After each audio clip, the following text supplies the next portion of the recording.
Hello everybody, Paul Sheriff here with Pluralsight. This module is making ADO.NET easy to use. The goals for this particular module are to introduce an ADO.NET wrapper that will help you simplify your ADO.NET coding.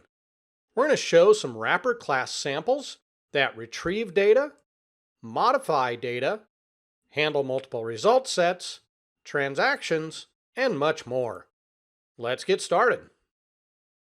This ADO.NET wrapper classes that we're going to create are simply wrappers around ADO.NET, and the goal here is for you to write a heck of a lot less code.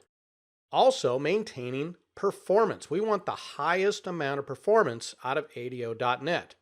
What's nice about using this wrapper class is that there's no other need to learn tools or configuration settings or anything that a lot of these ORMs make you do. These are simply classes that you use. And also makes it very easy to work with any .NET provider.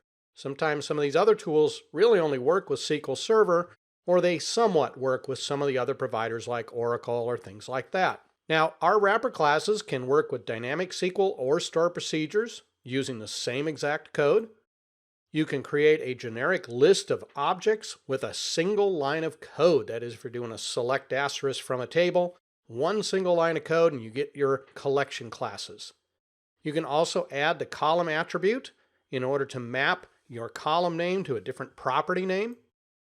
You can do validation using data annotations and/or custom code. And of course, you got to have support for transactions. So all of this is built into the ADO.NET wrapper classes that I've created and I'm going to show you in this module.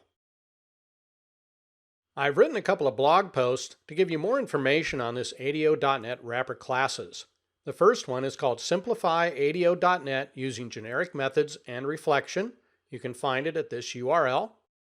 The second one really goes into all the detail on the ADO.NET data wrapper classes, and you can find that at this URL.